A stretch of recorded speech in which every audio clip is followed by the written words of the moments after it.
la incomodidad de las mascarillas,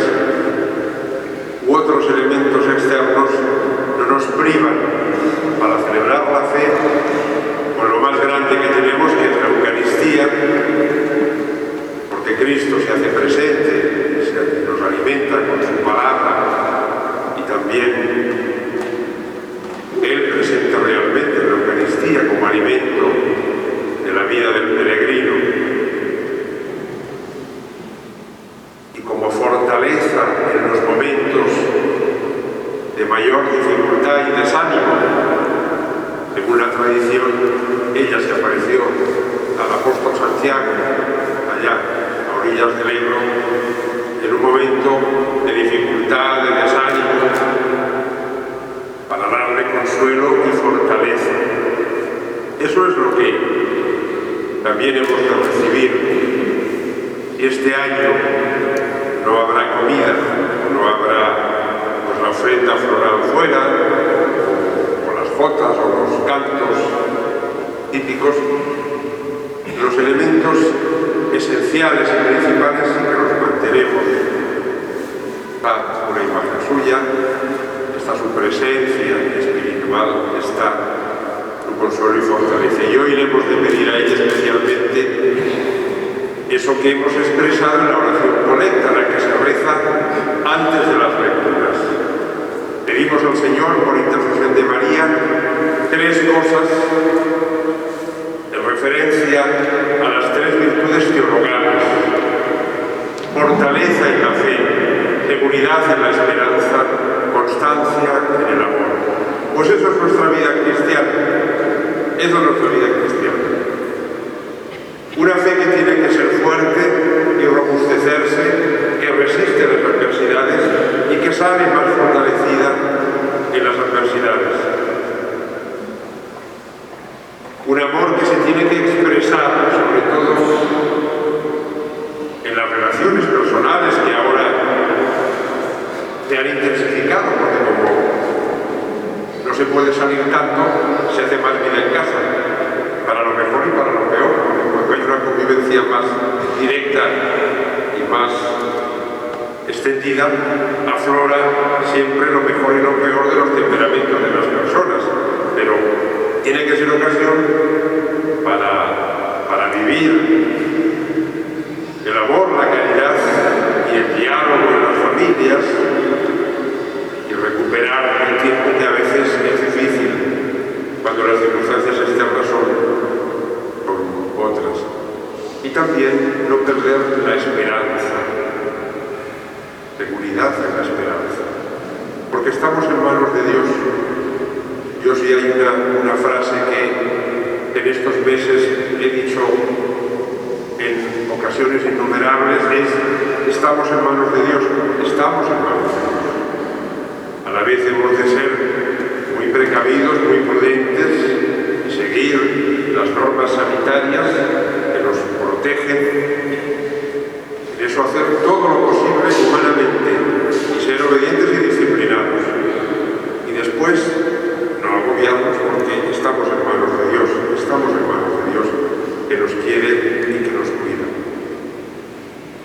Al principio de curso, el servidor y el obispo auxiliar enviamos una carta a todas las comunidades, un poquito para poner marco a este curso que empezamos en una circunstancia tan distinta. Y decíamos, en el mes de febrero y marzo y abril, la icona o el icono del Evangelio, la escena del Evangelio que quizá nos ayudaba más a vivir el momento, era aquella de la tempestad calmada por Jesús en medio del lago, que decía a los apóstoles: no tengáis miedo, no tengáis miedo. Y animábamos a crecer en la conciencia de la presencia de Jesús, porque si nosotros tenemos más conciencia de la presencia de las dificultades, nos agobiamos, nos desanimamos, y tenemos conciencia de su presencia, que es el Señor de los elementos y de la vida y de la historia, pues sabemos que podemos estar más tranquilos, confiando en Él. Pero la icona que proponemos en este principio de curso es más bien aquella escena en que Jesús, después de predicar junto al lago de Tiberíades, dice a Pedro y a los apóstoles: id mar adentro y echad vuestras redes. Y Pedro le dice: Señor, hemos estado bregando toda la noche y no hemos pescado nada. Porque claro, la pesca es una actividad que se realiza de noche, no de día. Y ellos eran expertos pescadores. Y toda la noche habían estado batallando sin conseguir nada. Pedro le dice: hemos estado bregando toda la noche y no hemos pescado nada, pero en tu nombre echaremos las redes. se produce la pesca milagrosa. Esa confianza en la palabra de Jesús es la que necesitamos ahora también. En el Evangelio hemos escuchado aquel piropo que una mujer del pueblo lanza: dichoso el vientre que te llevó y los pechos que te amamantaron. Y Jesús dice: más bien dichosos los que escuchan la palabra de Dios y la ponen en práctica. No es un desaire a la Virgen. La Virgen es muy dichosa por haber sido la madre en lo humano, en lo material, en lo de Jesús.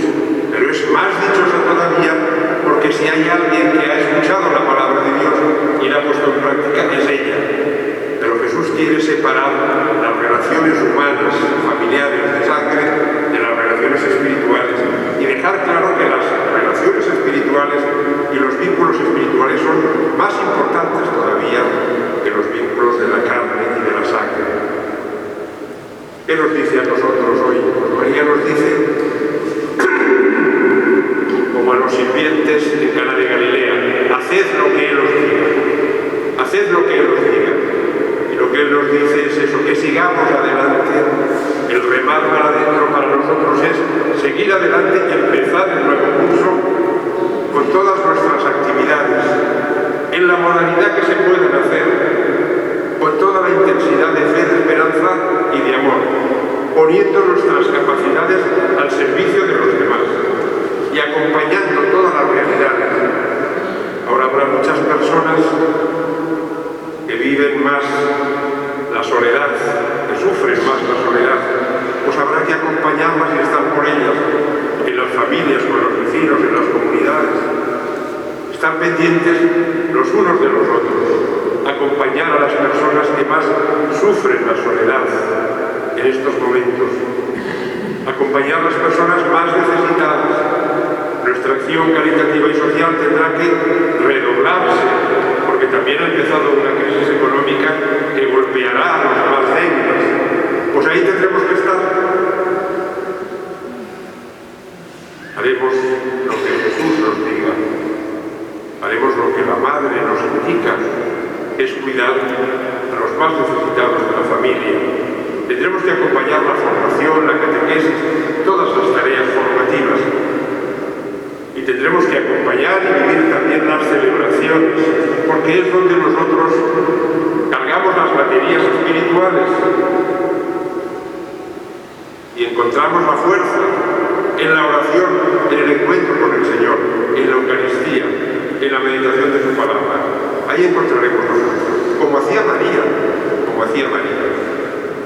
Pues bien, hermanos y amigos, que este año, aunque no tendremos los festejos externos que son tan bonitos y tan entrañables y que también son muy importantes y nos ayudan, pero este año no los podemos tener por las circunstancias. ¿Qué vamos a hacer? Enfadarnos, rebotarnos, no, seguir adelante, mirar adelante y seguir adelante, disfrutar todo lo que podamos de este día, de la mano de María en compañía de los hermanos, y seguir adelante poniendo todas nuestras capacidades al servicio de los demás. Y ya pasará todo esto y volveremos a tener las celebraciones como siempre, con una alegría y un entusiasmo redoblado. Mientras tanto, que María nos dé fortaleza y que seamos también nosotros pilares, es decir, piedras, rocas, fundamentos, allá donde estemos, conscientes de que tenemos una misión importante. Hoy es la fiesta de la Hispanidad y hemos de recordar también la obra ingente de tantos misioneros que han salido de las tierras de España y han evangelizado otros continentes, sobre todo el continente americano. Por eso la Virgen del Pilar tiene tanta devoción en los países de Latinoamérica, como en tantas instituciones que la tienen por patrona, como en tantas mujeres que se llaman Pilar, que la tienen también como patrona. Para todos hoy nuestra felicitación y que también ella nos ayude a seguir, a mantener viva esa llama evangelizadora tan propia de España, tan propia de la advocación del Pilar, tan propia del apóstol Santiago, que evangelizó España y que